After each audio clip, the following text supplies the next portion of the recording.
Hi everyone, River Break here. I don't know why I had this idea. I thought it would be pretty cool, but welcome to the first edition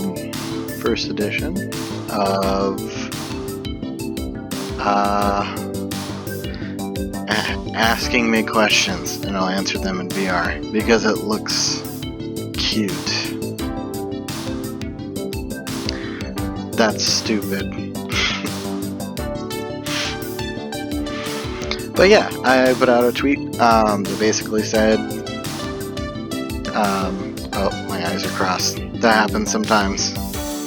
I put out a tweet that basically said, if you wanted to ask me a question, then I would have a fun time, I would cross out again, answering it in VR chat as my avatar.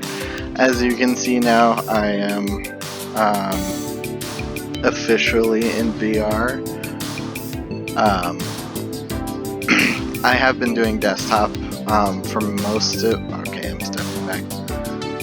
I've been doing desktop for most of my VR chat stuff. The reason for that is because my boyfriend, we only had one Vive at the time, and the Vive is hooked up to his computer. And so, you know, I couldn't be, like, anytime he's using his computer, I couldn't be using the Vive at the same time.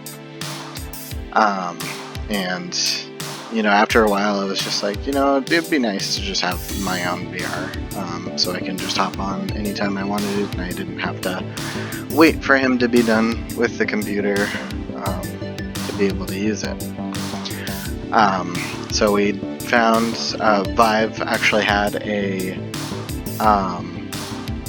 Cyber Monday sale, and they were selling refurbished Vive, like pre-owned certified Vive Gen 1s, which is what we already had, and they were on sale for like super cheap, and I trust Vive to deliver, you know, even if it was a used Vive, deliver something that still functioned properly, and they did. It works wonderfully. I am loving my Vive. So yes, now I have VR, and I am absolutely enjoying it. It's great. Today I'm going to be responding to the questions I got on Twitter. I didn't care what kind of questions they were as long as they were appropriate, because I'd be putting this up on YouTube. So here I go.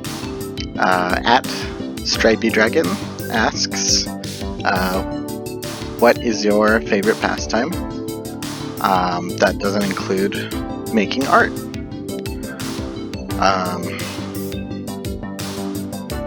Well, definitely VR chat has obviously been taking up a lot of my time.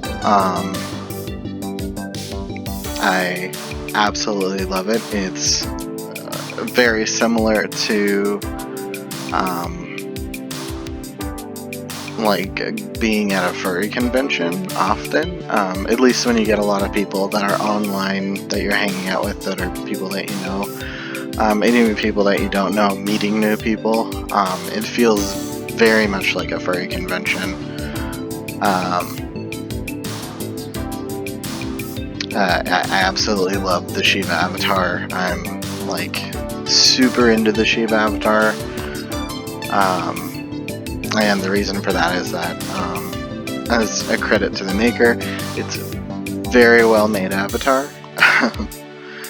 Just, it has like more emotion than like so far any other avatar that I've seen. Just everything about this avatar is amazing, from the way that like the face is rigged, the amount of expressions and emotions you can do, like like touch your face and like your nose and shit, and like the mouth shape, the amount of mouth shapes that this avatar has in comparison to other avatars is really incredible. Like there's like a mouth shape for every sound that you make, and it's just pretty amazing. I have a fun time making skins for this avatar. It's like, now that I know how to do it, it's super easy to do. And I just absolutely love like the look in somebody's eyes, you know, when they put on like their custom avatar for the first time, and even though it'd be their VR chat eyes, but I can tell, you know, I can tell that they're super excited and super happy, and that's just like super rewarding to me. But I guess that would also be considered art too. Another thing that I do aside from art is play D&D.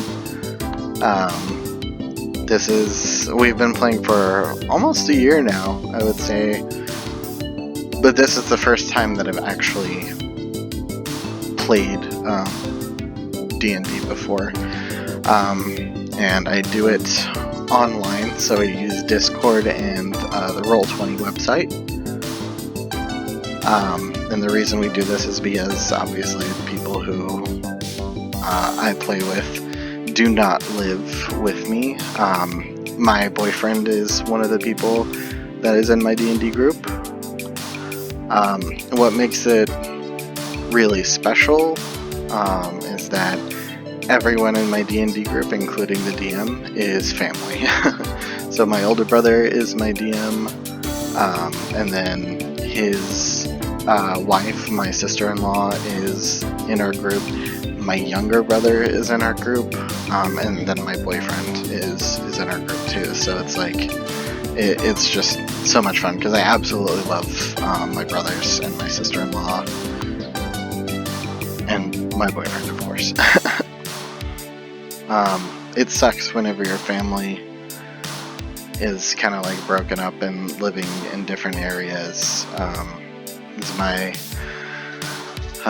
older brother and sister-in-law and my nieces live in Illinois. My younger brother lives in California on a military base, and I live in Washington with my boyfriend, so we're all over the place. And like before we started D&D, it had been, you know, it was like long periods of time where I didn't interact with my brothers at all. You know, we didn't really feel like we had anything to talk about. You know, it's just like really awkward to call your relatives. I don't know, at least for me it is. Just talking to people on the phone is really awkward, and yeah, we just didn't. There wasn't really anything that we could connect on. You know, just like wanting to connect alone wasn't enough. And then we started playing Monster Hunter World together, and then my older brother came up with the idea of like, hey, would everybody be okay with starting a D&D group? And I was like, that's awesome, and yes, but only if my boyfriend could be a part of it. And they had already like known my partner from playing Monster Hunter with him a little bit, and it took a little bit of trying to convince Joe to be a part of the group, but he agreed. And now it's been a year, and we are having just an absolute blast. And I've never felt more connected to my brothers and my sister-in-law. It's just been an absolutely fun time. I love it so much. Alright, on to the next question. Alright, Chaotic Protogen asks, what is your opinion on the furry community as a whole, and is there anything that you would change? You know what? I can't say anything bad about the furry fandom. I know a lot of people have very negative opinions about the fandom. And I'm sure those opinions are valid. But for me, the fandom has done way more good than bad, and I think people get caught up on, you know, when they see a problem and they see it coming from only, you know, the fandom in their view, but not really understanding that it's like you don't really probably interact very much with people outside of the fandom, at least on social media. And something you have to understand is that the furry fandom is only a microcosm of the world as a whole right now. It's only a small chunk of people, but we're all so diverse that it's like it would be like taking a sample from just society in general. So the same issues that we're having in the fandom, everybody is having, like outside of the fandom. So it's not a fandom specific issue, I promise you. If anything, we're doing a lot better than just regular society is at this point.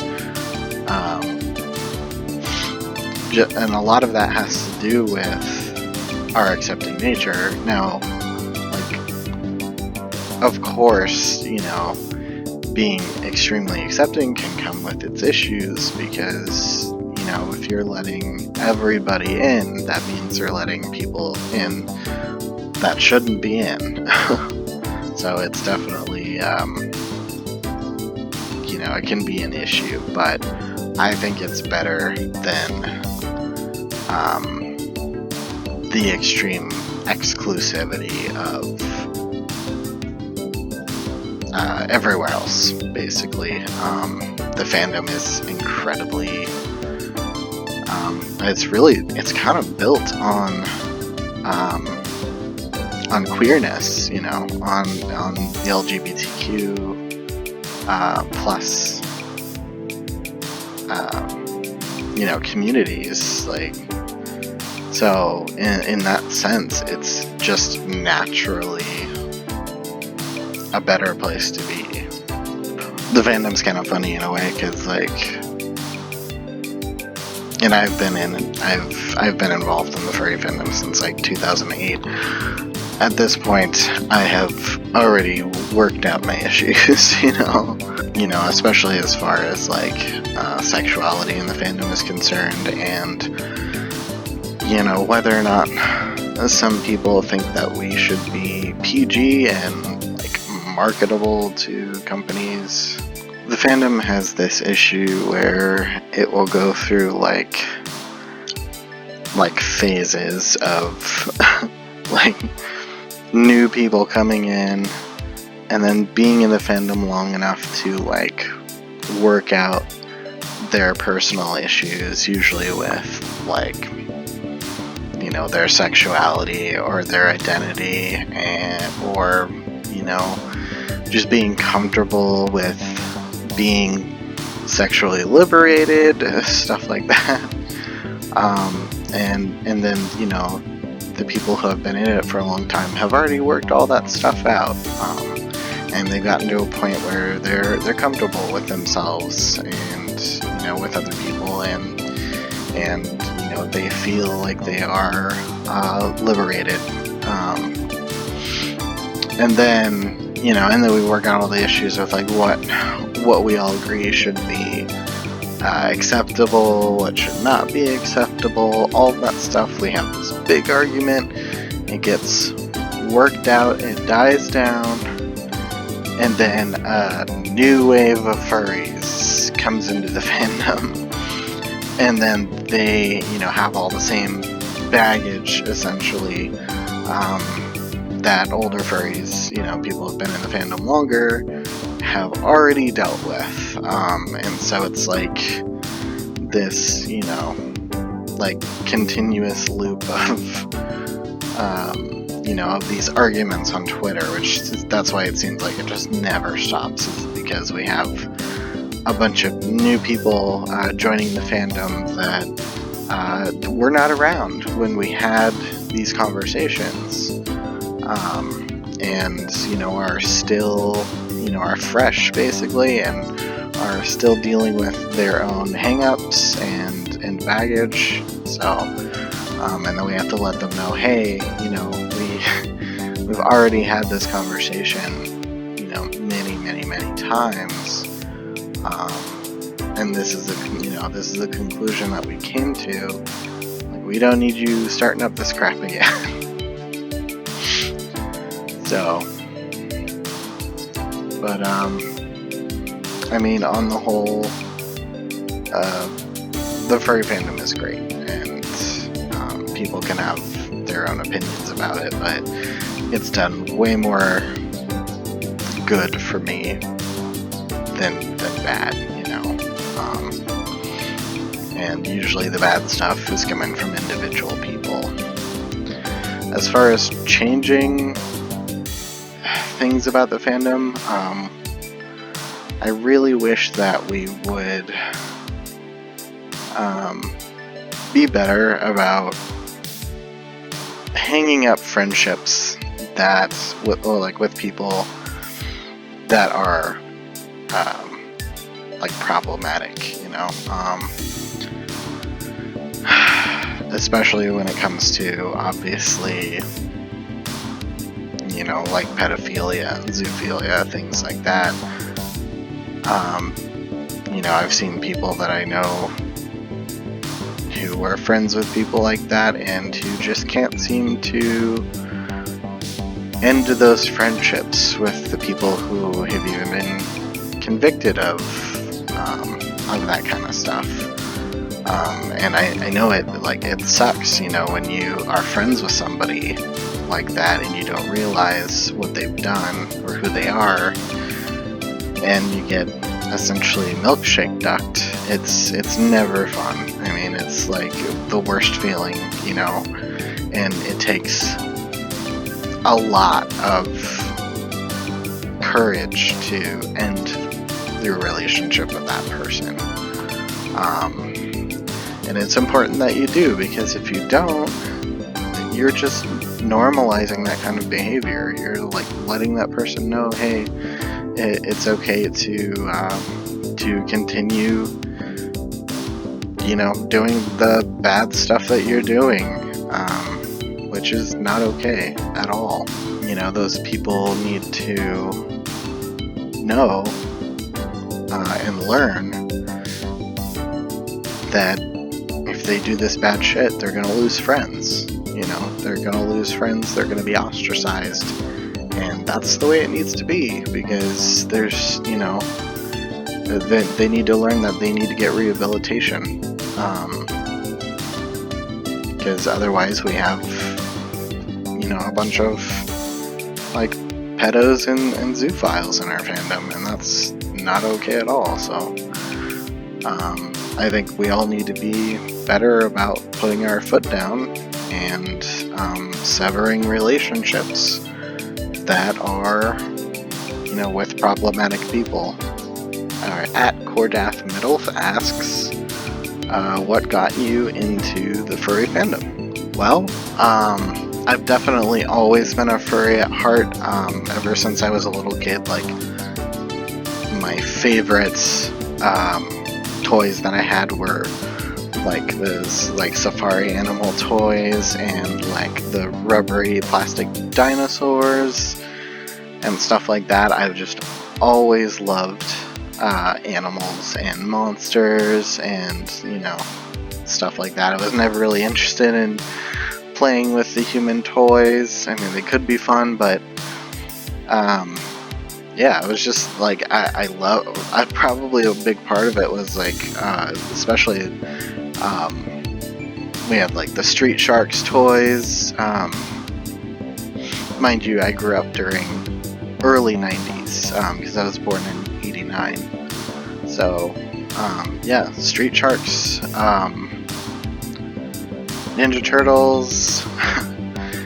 You know, there was all of these franchises out there that were built around, and like, you know, Transformers too, like Beast Wars. Yeah.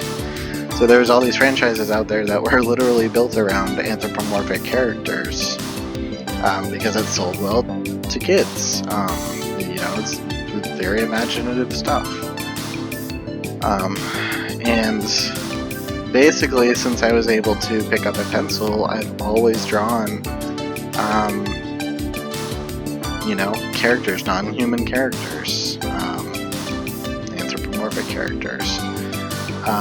When I was in high school, I was in art class, and one of our art projects was just to draw something with like graphite pencils. It was just like just pencil drawings.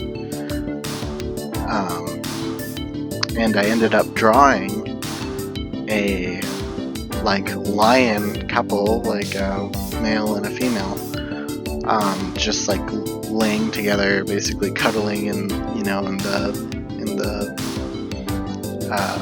you know, like African, you know, setting, basically. And my teacher helped me like draw parts of it and stuff. And I just didn't really think about it. I'd never really heard of furries before. And then one of my, it's kind of funny, one of my classmates who was like, back in the days, there was like a bunch of Neko kids that hung around my school wearing, you know, tails and ears and stuff like that. And she was even a Neko, and she saw my artwork, and she was like, oh, furries. Like, she was like giving me a hard time about it, and I'm like, they're not furries, they're anthros. There's a difference. Like, I denied it because, like, you know, it had like a negative connotation. And then like I basically went home after that, and I was like, furries. And I just like started looking up like furry stuff for like anthropomorphic characters online. And the next thing I ran into was an online comic called Black Tapestries. I don't know if anybody watching has ever heard of that, but it's basically a comic about like in a, you know, fantasy setting that had humans and these anthropomorphic characters called caitiff, and they were like essentially slaves. Like they had needed slave labor or something like that.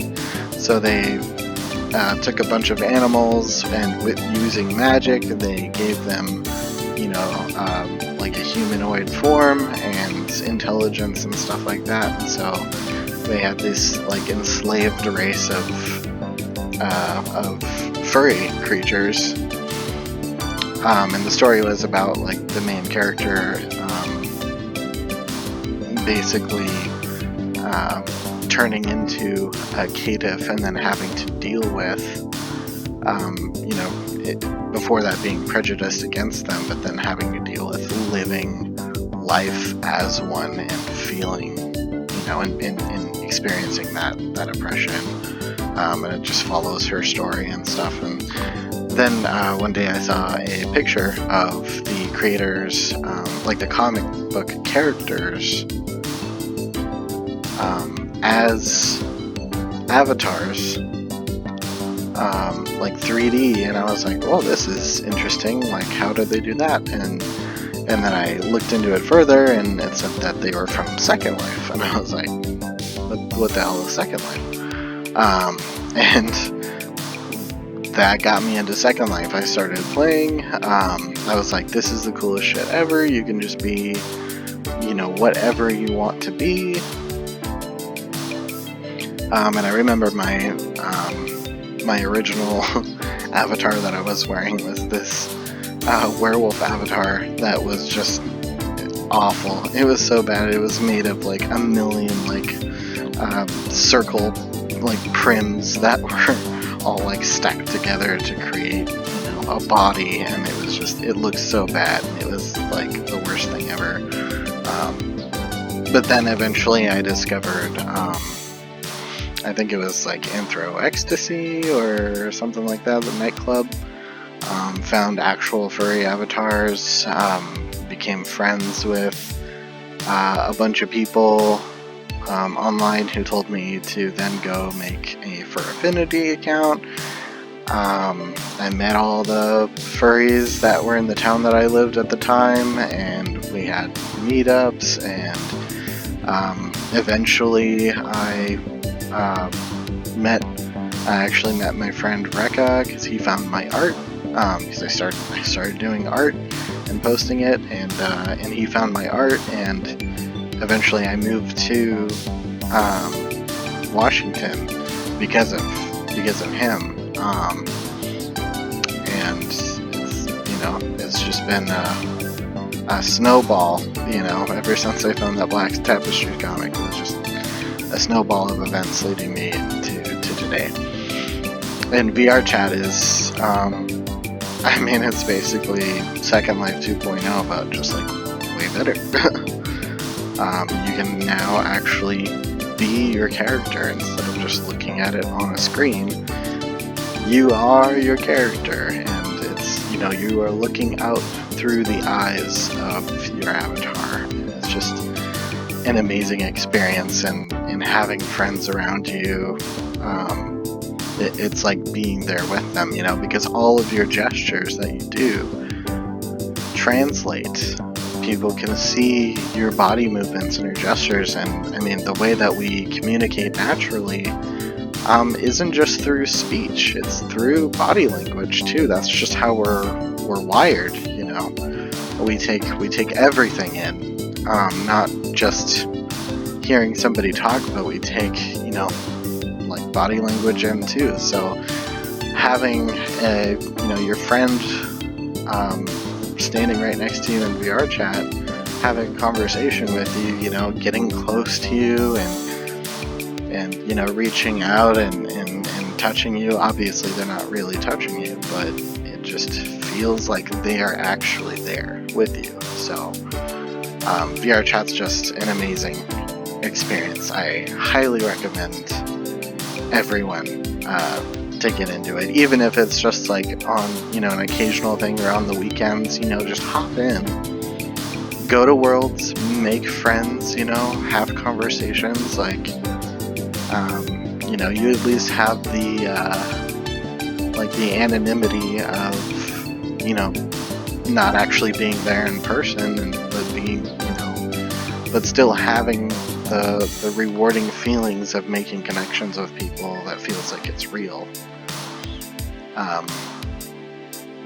It's been a wild ride. I love it. So yeah, thank you to everybody that asked me a question. I will be doing this again if it seems like it's a popular thing. For the next ones, I'll probably end up going to different worlds and just like showing people the different worlds, kind of like a world review kind of thing, along with answering questions and stuff, and showing people a little bit more about VR chat and what all is possible in VR chat. So thank you guys so much, and I will see you next time. Goodbye.